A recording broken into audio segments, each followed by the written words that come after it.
Hello friends, Citroen C3 4,80,000 रुपये से start होकर 9,05,000 रुपये तक ये गाड़ी जाती है। एक्स शोरूम प्राइस है और उसके ऊपर से 2 लाख रुपए का फ्लैट डिस्काउंट अगर मिल जाए तो क्या आप ये गाड़ी सेलेक्ट करेंगे? देखो, गाड़ी सेलेक्ट करने के लिए बहुत सारी चीज़ें ज़रूरी होती हैं जो आजकल हमने फीचर की आड़ में सब छोड़ दी हैं। सबसे भरोसेमंद चीज़ जो गाड़ी की होती है वो है इसका इंजन। सिट्रोइन ने इस C3 में इंजन का क्या सेटअप बनाया है, आगे चल के फ्यूचर मेंटेनेंस क्या होगा, कोशिश करूंगा कि एक एक पॉइंट जो फोकस करने वाला है वो फोकस करके आपको बताऊं, और मुझे क्या चीज़ें अच्छी लगती हैं, क्या चीज़ें नहीं लगती हैं, प्रैक्टिकली इंजन का डिज़ाइन क्या होना चाहिए और इन्होंने कैसा किया है, वो सारी चीज़ें आपको दिखाऊंगा। तो चलो स्टार्ट करते हैं वीडियो। 2 लाख रुपए का फ्लैट डिस्काउंट एक बड़ा डिस्काउंट होता है, वो भी छोटी गाड़ी पे, C3 जैसी गाड़ी। अभी ये जो बैकग्राउंड में आपको गाड़ी दिख रही है C3 शाइन मॉडल है और ये 7,23,000 रुपये एक्स शोरूम इसका प्राइस है। जो सबसे बेस मॉडल है वो 4,80,000 से स्टार्ट हो जाता है, जो मॉडल टर्बो के साथ आता है, और जो सबसे टॉप मॉडल है वो आपको 9,05,000 रुपये के आसपास पड़ता है। अभी प्राइस अपडेट हुए हैं GST कट होने के बाद, तब इसके प्राइस कम हुए हैं। एक्स सीरीज़ आ चुकी है, लेकिन ये जो गाड़ी खड़ी हुई है एक्स सीरीज़ नहीं है। एक्स सीरीज़ में इंजन से रिलेटेड कोई बदलाव नहीं है, जो बदलाव हैं अंदर वो मैं आपको आगे वीडियो में ज़रूर बता दूंगा, लेकिन इंजन पे एज इट इज़ सेम है, कोई भी बदलाव नहीं है, एक एक पार्ट जैसा था वैसा ही है। अंदर की चीज़ें क्या कितनी प्रैक्टिकल है मैं आपको अभी दिखाऊँगा, लेकिन सबसे पहले गाड़ी का बोनट खोलेंगे, इंजन पे देख लेते हैं, जिसको मैं मेन फोकस समझता हूँ गाड़ी की, जिसको जान समझता हूँ। ये देखो जी, 1.2 लीटर का इंजन है, ये 3 सिलेंडर इंजन है। और एक प्रैक्टिकल चीज़ जो मुझे लगती है ना, इसका ये जो स्टैंड है इसके ऊपर एक कोटिंग होती है, और कोटिंग से ये बड़ा ईजी हो जाता है लगाना। इसके बाद बाकी गाड़ियों में आप देखना यहाँ पे स्क्रैच बन जाती है इसकी, यहाँ इसकी नहीं बनती। तो अब देखो सीधे सीधे 1.2 लीटर का 3 सिलेंडर इंजन है। ये आपको 3 स्पार्क प्लग दिख रहे हैं, एक स्पार्क प्लग एक सिलेंडर में होता है और एक इंजेक्टर एक सिलेंडर में होता है। एयर फिल्टर का डिज़ाइन मुझे बहुत ही ज़बरदस्त लगा। इससे क्या है, देखो साइज़ कितना कम हो गया, उसने स्पेस इतना कम लिया और यहाँ इतना ओपन स्पेस हो गया। ECU वगैरह यहाँ पर इन्होंने माउंट किया है, 1 क्लिक ओपन है इनका एयर फिल्टर भी। एयर फिल्टर को ऐसा ही होना चाहिए जिसको ईजीली खोला जा सके। ये देखो, ये एयर फिल्टर है। मैंने टाटा पंच में एक बात नोटिस की थी, इन लोगों ने एयर फिल्टर पे भी स्क्रू दिए हुए थे, पता नहीं क्यों, वो लॉजिक क्या था उसके पीछे। और वो स्क्रू भी ऐसे जिसका हेड हर किसी के पास ना मिले, एयर फिल्टर सर्विस सेंटर पे ही जाके खोले। एयर फिल्टर तो आपको बीच बीच में साफ़ करना चाहिए, इंजन की लाइफ अच्छी चाहिए तो। ये देखो इसकी बैटरी लगी हुई है, एक्साइड की बैटरी है, इंजन की कैपेसिटी के हिसाब से बराबर है, लेकिन इस जो नीचे का स्टैंड है जो दिया हुआ है ये बड़ा दिया हुआ है, आप चाहो तो इसमें बड़ी बैटरी लगा सकते हो। CNG का सेटअप दिख रहा होगा।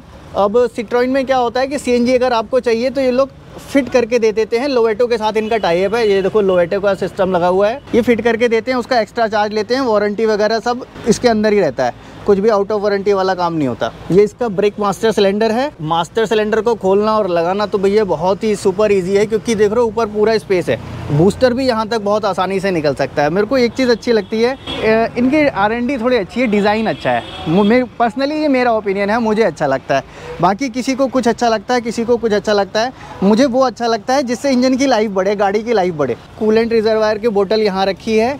ये एरिया काफ़ी ज़्यादा खुला है, इसको अगर कवर भी करना चाहते तो अंदर भी गाड़ी की लेंथ बढ़ाई जा सकती थी, बट नहीं पता इन्होंने क्यों नहीं बढ़ाई, क्योंकि इतना सारा एरिया खुला है। देख रहे हो आप, ये सेम होंडा जैसा फील करा रहा है आपको। होंडा में आप देखना इतनी जगह खाली रहती है। अभी नई वाली विक्टोरिस आई है, उसमें भी आप देखना इतना ज़्यादा जगह खाली है।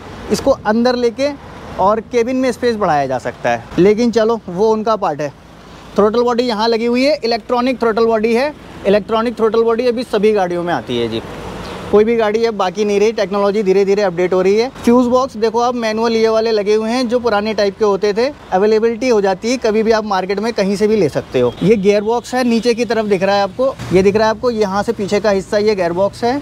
क्लच इनका हाइड्रोलिक क्लच है, ये इसका क्लच सिलेंडर लगा हुआ है जी, बाहर ही बाहर लगा है। कुछ गाड़ियों में आपको पता होगा कि क्लच सिलेंडर गियर बॉक्स के अंदर आता है, यानी कि पूरा होजिंग निकालना पड़ता है तब क्लच सिलेंडर चेंज होता है, और यहाँ पे ऊपर ही है। क्लच सिलेंडर भी 2 होते हैं, देखो एक स्लीव सिलेंडर होता है जो नीचे लगा होता है, एक ऊपर होता है। अगर हाइड्रोलिक क्लच है तो 2 स्लीव सिलेंडर लगे होंगे, और मैनुअल क्लच है तो यहाँ से सीधे वायर जाता हुआ दिखता है। इसमें हाइड्रोलिक क्लच है। यहाँ पर भी देखो एक सिलेंडर है, और एक सिलेंडर आपको देखो यहाँ दिख रहा है, यहाँ पर ये क्लच सिलेंडर है, हाइड्रोलिक ऑपरेटेड है, क्लच स्मूथ होगा इसका गाड़ी का। बारिश भी आ गई है लेकिन वीडियो कंटिन्यू रहेगी। क्लच स्मूथ होता है, इससे फ़ायदा ये होता है कि आपकी पावर कम लगती है, दूसरा क्लच का लेवल बहुत ज़्यादा ऊपर नहीं आता। अभी मैं अंदर बैठूंगा तो आपको वो चीज़ें दिखाऊंगा। मेरे ख्याल से इंजन सेटअप बहुत बढ़िया लग रहा है मुझे, क्योंकि स्पेस बहुत अच्छा है। कैटकॉन इधर की तरफ डाला गया है। कैटकॉन में देखो आप O2 सेंसर ये ऊपर की तरफ है, O2 sensor bank 1, O2 sensor bank 2। Alternator ऊपर की ही तरफ रखा हुआ है और ये नॉर्मल वाला ऑल्टरनेटर है, ये हाइब्रिड वगैरह उस टाइप का नहीं है जिसको आप स्वैप ना कर सकते हो। इसको आप स्वैप भी कर सकते हो और पुली पे देखो एक एक्स्ट्रा कट भी है। इन केस अगर आप आगे कुछ करना चाहते हो इसमें तो वो भी हो सकता है, पॉसिबिलिटी है। क्या कर सकते हैं वो तो आप अपने हिसाब से दिमाग लगाना, मैं इसमें ज़्यादा चीज़ें बताऊँगा नहीं। और ये लगा हुआ है इसके नीचे AC कंप्रेसर, ये भी मैनुअल वाला कंप्रेसर है। देखो ऊपर ही क्लच दिख रहा है। आजकल जो अपडेटेड आने लगे हैं उसमें क्लच अंदर होता है, लेकिन जितना सिंपल होता है उतना इजी होता है गाड़ी को मेंटेन करना मेरे हिसाब से। ECU की लोकेशन ठीक ठाक माउंट है, सुपर मतलब जितनी हाइट हो सकती है उतनी हाइट पे है। ये देख रहे हो ECM है, इसका ये मास्टर है, यही कंट्रोल करता है सारी इलेक्ट्रिकल चीज़ों को। बारिश का लेवल इतना हो गया है कि अब हम भीग जाएंगे। चलते हैं अंदर की तरफ और अंदर की चीज़ें आपको एक्सप्लेन करता हूँ। अंदर आते हैं। और डिस्काउंट की जो बात है, 2 लाख रुपए बड़ा डिस्काउंट कैसे मिलेगा। इंफोटेनमेंट सिस्टम, मेरे लिए इसका ज़्यादातर यूज़ मैप देखने में होता है, बाकी कभी हैंग नहीं करना चाहिए। मुझे चलाने में स्मूथ तो लग रहा है। फ़ोन ऑडियो रिस्पॉन्स तुरंत कर रहा है। इतनी जल्दी क्लिक मैं अपने एप्पल में भी नहीं करता जितनी जल्दी क्लिक इसमें कर रहा हूँ, बट वो एक बार में ही क्लिक ले रहा है। सिस्टम अच्छा है जी, सिस्टम अच्छा है। बाकी इसकी आवाज़ वगैरह क्या है आप ये लो, म्यूज़िक भी चल गया, आवाज़ अच्छी है जी। फिलहाल मैंने कम कर दी। सबसे पहले देखो जी, स्टीयरिंग एडजस्टेबल है, टिल्ट एडजस्टमेंट इतना फ्री है कि इसको ऐसे छोड़ दें तो ये नीचे आ जाता है। मैंने इस गाड़ी को देखो ड्राइव करके भी फील किया और गाड़ी में पीछे बैठ के भी फील किया। एज ए पैसेंजर मुझे क्या फील होता है, मुझे इस गाड़ी में कंफर्ट थोड़ा ज़्यादा फील हुआ। सस्पेंशन ने मुझे अच्छा फील कराया, प्लस टर्निंग रेडियस, गाड़ी फट से घूम जाती है। टर्निंग रेडियस काफ़ी कम है, घुमाने में इसको ईजिली घूम जाती है। हाँ, स्टार्ट करते समय आपको वो 3 सिलेंडर वाला फील मिलता है कि यार 3 सिलेंडर गाड़ी है, वो आपको फील दिलाती है। लेकिन जैसे ही वो थोड़ा सा एक टेम्परेचर पे आ जाती है गाड़ी, तो वो वाला फील भी चला जाता है। वाइब्रेशन और आवाज़ बहुत ना के बराबर रह जाती है। अब बाकी चीज़ें देखो, डैशबोर्ड ठीक ठाक दिख रहा है मुझे। इस डैशबोर्ड को मैं ये चाहता हूँ कि डैशबोर्ड अगर फ्लैट होगा ना तो कई जगह यूटिलाइज़ कर सकता है इसको। कई बार मैं इसको एज ए टेबल भी यूज़ कर लेता हूँ, कभी कुछ खाना रखने में, चाय रखने में, वो सारी चीज़ों के लिए। लेकिन डैशबोर्ड का लुक फिर भी प्यारा है इसके हिसाब से भी देखें तो। प्लास्टिक की जो क्वालिटी है चीज़ों की, वो ठीक ठाक क्वालिटी है, बहुत ज़्यादा डाउन नहीं है, रेनो से ऊपर है। मैं रेनो से क्यों कंपेयर कर रहा हूँ, देखो ये एक बजट में आ जाता है, कुछ लोग उस तरफ भी जाते हैं, कुछ इधर भी जाते हैं, लेकिन हाँ उससे प्लास्टिक की क्वालिटी ऊपर है।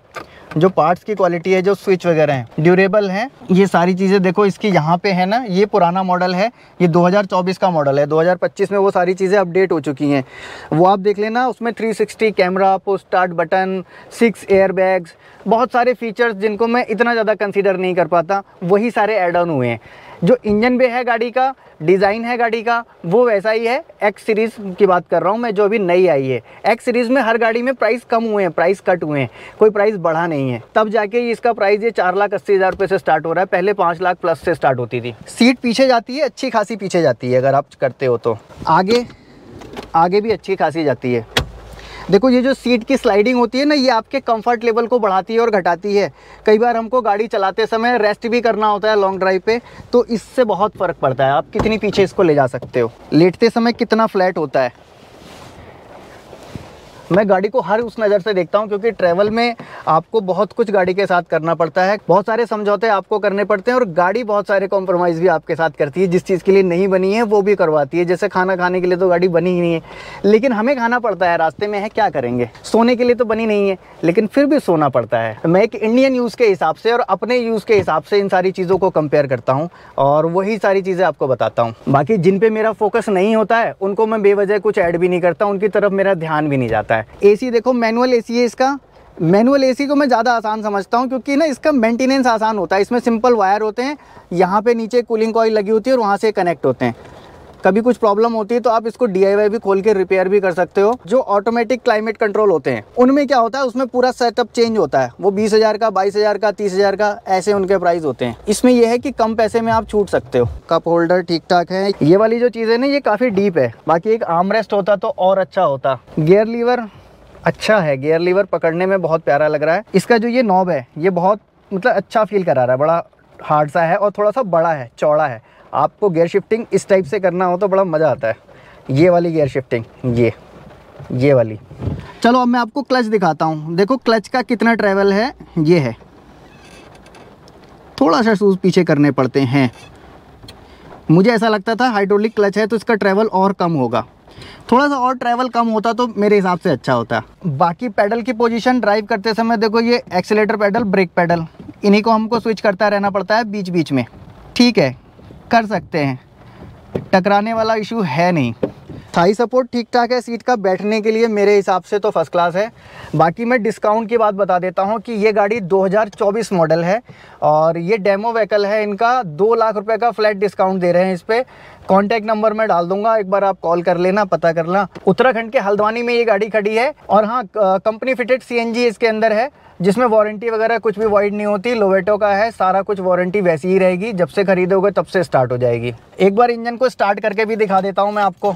देखो ये इसकी चाबी है, सिंपल सी चाबी होती है। चलो एक बार स्टार्ट करते हैं गाड़ी को। एयर का फ्लो कम करता हूँ, क्या कुछ एरर है। स्टार्ट हो गई।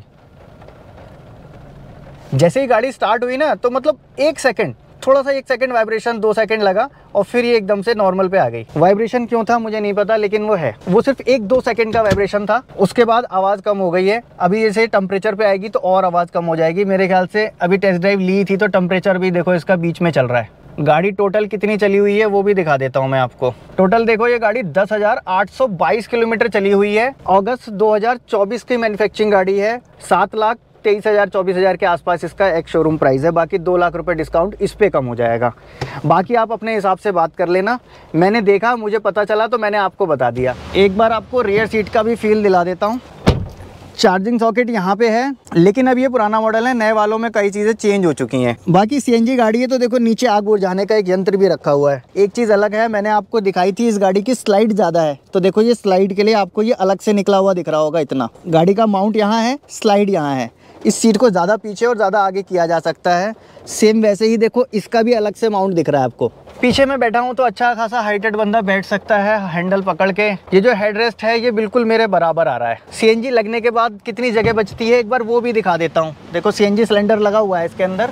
बूट स्पेस कितना बचा है, ठीक ठाक बचा है मेरे ख्याल से। सूटकेस अगर हम छोटे वाले 2 रखें जो मैं लेके ट्रैवल करता हूँ, ये साइज़ के, पार्शल ट्रे हटा दें तो यहाँ 2 सूटकेस और 1 डफल बैग लेके आप ट्रैवल कर सकते हो।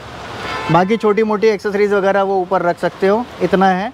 बाकी सिलेंडर ना होता तो ठीक ठाक स्पेस था। अब क्योंकि ये डिग्गी थोड़ी सी डीप है, देख रहे हो ये डीप है, इसके अंदर भी डीप है। इसका स्पेयर व्हील नीचे की तरफ रखा हुआ है, ये देख रहे हो ना बटन, ये भी मैनुअल वाले। ये जब दबता है तो लाइट बंद हो जाती है सारी, तो ये मैनुअल है। जिनमें ऑटो होते हैं उनके पूरे लॉक चेंज होते हैं, और जिनमें इस तरह की चीज़ें होती हैं उनके वायर हिला के और बटन ठीक करके भी काम चलाया जा सकता है। एक हैचबैक के हिसाब से देखो तो ठीक ठाक जगह है गाड़ी के अंदर, अच्छी खासी पावर है, कंफर्ट अच्छा फील कराती है।